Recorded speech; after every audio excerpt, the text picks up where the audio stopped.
स्वागत है दोस्तों अगर आपको एसआरएच और एमआई के बीच खेला गया आईपीएल का 8वां और सबसे रोमांचक महामुकाबला पसंद आया हो तो वीडियो को बिना स्किप किए पूरे अंत तक जरूर देखिएगा। दोस्तों एसआरएच और एमआई के बीच खेला गया आईपीएल 2024 का 8वां और सबसे रोमांचक महामुकाबला। एक बार फिर से आईपीएल इतिहास के दो दिग्गज टीम सनराइजर्स हैदराबाद और मुंबई इंडियंस टीम आमने सामने थी।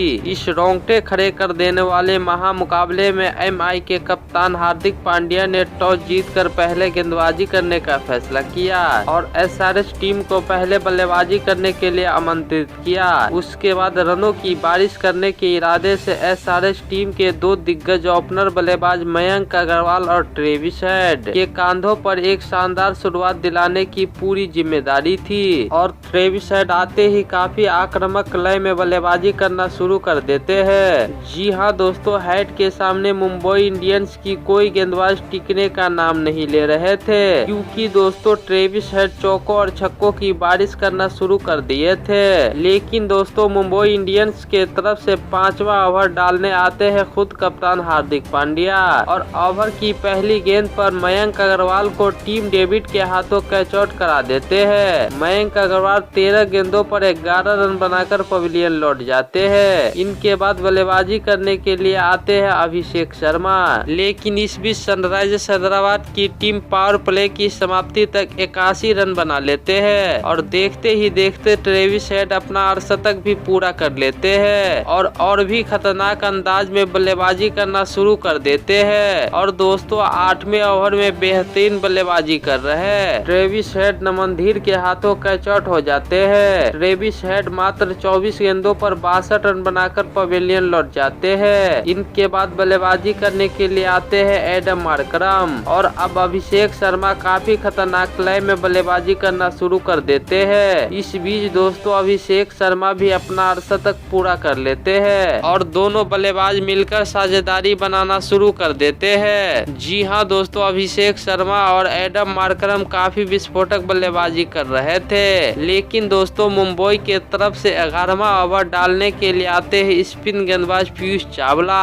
और पीयूष चावला आते ही अपने ओवर की 6ठी गेंद पर बेहतरीन बल्लेबाजी कर रहे अभिषेक शर्मा को नमनधीर के हाथों कैच आउट करवा देते हैं। तो कुछ इस तरह से अभिषेक शर्मा 23 गेंदों में 63 रन बनाकर पवेलियन लौट जाते हैं। इनके बाद बल्लेबाजी करने के लिए आते हैं हेनरिक क्लासन और एडम मार्करम के साथ साझेदारी बनाना शुरू कर देते हैं। खास करके दोस्तों हेनरिक क्लासन काफी शानदार लय में बल्लेबाजी करना शुरू कर देते हैं और देखते ही देखते दोनों बल्लेबाजों ने अर्धशतकीय साझेदारी भी पूरी कर लेते हैं और 15 ओवर की समाप्ति तक सनराइजर्स हैदराबाद की टीम 200 रनों की आंकड़ा भी पार कर लेती है। इसके बाद दोनों बल्लेबाजों ने मिलकर 17वें ओवर से 18 रन बटोर लेते हैं। इस दौरान हेनरिक क्लासन मात्र 23 गेंदों में अपना अर्धशतक पूरा कर लेते हैं। इनके बाद 20वां ओवर डालने के लिए आते हैं शेम्स मुलानी और इनके ओवर में एक चौके और 2 छक्कों की मदद से 21 रन बटोर लेते हैं। अंत में आकर हेनरिक क्लासन और एडम मार्करम की ताबड़तोड़ बल्लेबाजी के बदौलत आईपीएल इतिहास के सबसे बड़ा लक्ष्य 277 रनों का लक्ष्य मुंबई के सामने खड़ा कर देते हैं। अब यहां से इस मुकाबले को जीतने के लिए मुंबई इंडियंस टीम को 20 ओवर में बनाना था 278 रन। इसके बाद रनों की चेज करने के इरादे से मुंबई इंडियंस के तरफ से 2 ओपनर बल्लेबाज रोहित शर्मा और ईशान किशन की कांधों पर इस महामुकाबले में विस्फोटक शुरुआत दिलाने की पूरी जिम्मेदारी थी। दोनों आते ही काफी शानदार लय में बल्लेबाजी करना शुरू कर देते हैं। खास करके दोस्तों रोहित शर्मा काफी आक्रामक बल्लेबाजी करना शुरू कर देते हैं और दूसरे ओवर में कुल 18 रन बटोर लेते हैं। लेकिन दोस्तों हैदराबाद के तरफ से चौथा ओवर डालने आते हैं शहबाज अहमद और अपनी ओवर की दूसरी ही गेंद पर ईशान किशन को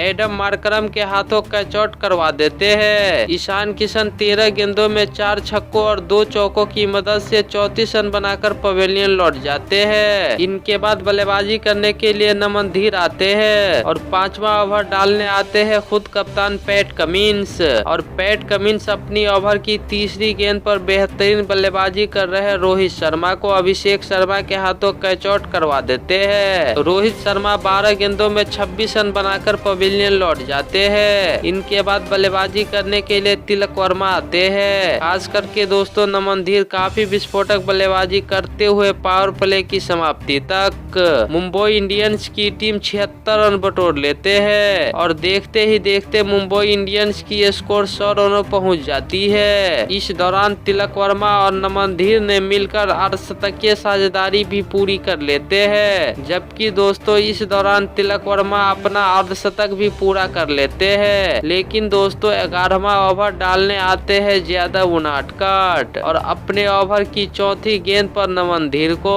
कप्तान पैट कमिंस के हाथों कैच आउट करवा देते हैं। नमनधीर 14 गेंदों में 30 रन बनाकर पवेलियन लौट जाते हैं। इनके बाद बल्लेबाजी करने के लिए खुद कप्तान हार्दिक पांड्या आते हैं और सेट बल्लेबाज तिलक वर्मा के साथ साझेदारी बनाना शुरू कर देते हैं। लेकिन दोस्तों हैदराबाद के तरफ से 15वां ओवर डालने आते हैं खुद कप्तान पैट कमिंस और पैट कमिंस अपने ओवर की पहली गेंद में खतरनाक बल्लेबाजी कर रहे तिलक वर्मा को मयंक अग्रवाल के हाथों कैच आउट करा देते हैं। तिलक वर्मा 34 गेंदों में 63 रन बनाकर पवेलियन लौट जाते हैं। इनके बाद बल्लेबाजी करने के लिए टीम डेविड आते हैं। कप्तान हार्दिक पांड्या के साथ मिलकर साझेदारी बनाना शुरू कर देते हैं। लेकिन इस बीच 18वां ओवर डालने आते हैं दोबारा से यादव उनादकट और अपने ओवर की छठी गेंद पर कप्तान हार्दिक पांड्या को हेनरिक क्लासन के हाथों कैच आउट करवा देते हैं। तो कुछ इस तरह से कप्तान हार्दिक पांड्या 20 गेंदों में 24 रन बनाकर पवेलियन लौट जाते हैं। इनके बाद बल्लेबाजी करने के लिए आते हैं रोमरियो शेफर्ड, लेकिन दोस्तों फिर भी 31 रनों से मुंबई इंडियंस इस मुकाबले को हार जाती है और सनराइजर्स हैदराबाद इस महामुकाबले में शानदार जीत हासिल कर लेती है। जी हां दोस्तों, बात करें बल्लेबाजी की तो ट्रेविस हेड, अभिषेक शर्मा और अंत में हेनरिक क्लासन ने इस महामुकाबले में शानदार बल्लेबाजी किए थे। वही दोस्तों गेंदबाजी की बात करें तो सनराइजर्स हैदराबाद के तरफ से यादव उनादकट और कप्तान पैट कमिंस ने 2-2 विकेट लिए, जबकि शहबाज अहमद को 1 विकेट मिला।